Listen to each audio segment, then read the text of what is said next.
Hi guys, Underdrummer here, back again. I want to say thanks for all the comments you guys left in the Delta Faucet video that I made. I really appreciate it. Got lots of views, lots of thumbs up, and a ton of comments. So really a sense of community there on YouTube that I've never really felt before. I appreciate it. And it makes me feel good too if it helped some people out there, and it seems like it really did. So, you know, this stuff's not hard unless you don't know what you're doing.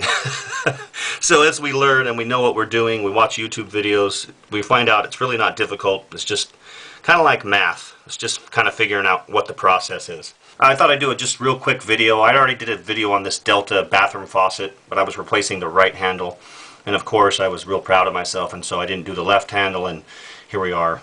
Maybe about 8 months later I need to do the left handle. So I guess maybe that's something to remember.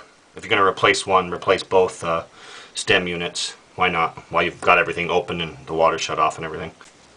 So one of the most difficult things about this handle replacement, the stem unit replacement, is getting the seat and the spring to fit down in that little tiny hole there. There's the seat and the spring. And the seat goes over the spring like this, but it doesn't really sit down all the way. So you kind of have to push it in like that. And trying to get this in there is a near impossible task. It can be done. I did it before. Just got lucky, but it takes a long time. And it's one of the more difficult aspects of replacing the stem unit and the handle.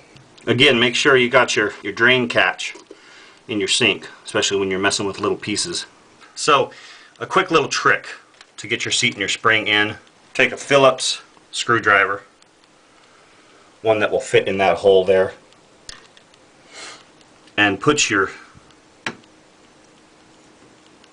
seat on first, and then your spring on, narrow side up. Now you've got like a seat spring plumbing kebab.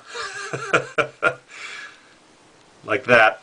And then you just kind of put the head of the screwdriver in the hole and let everything kind of slide down.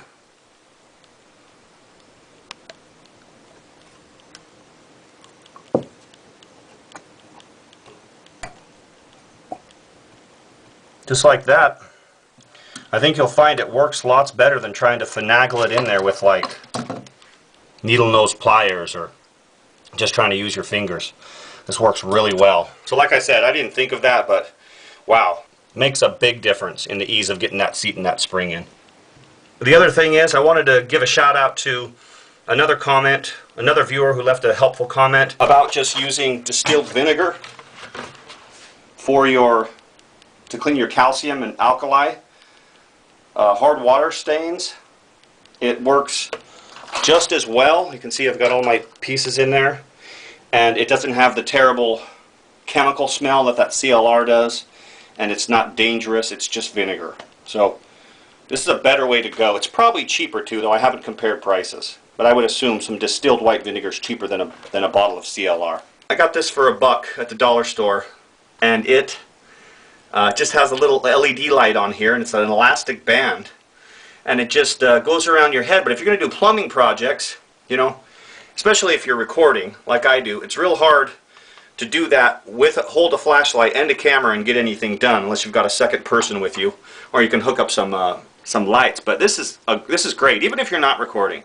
Having this on your head is just you know, it's like you have a second person here helping you. So thanks to Walt Davies for the idea about using vinegar, just distilled white vinegar instead of CLR. It works just as well. I was amazed. And for the seat and spring trick, I want to give a shout out to epicgoodsport or epicgoodsport for the seat and spring, putting the seat and spring on the screwdriver and just sliding it right in. It made it so much easier. Thank you very much. Thanks for watching, guys. Have a good one. Hope this helped.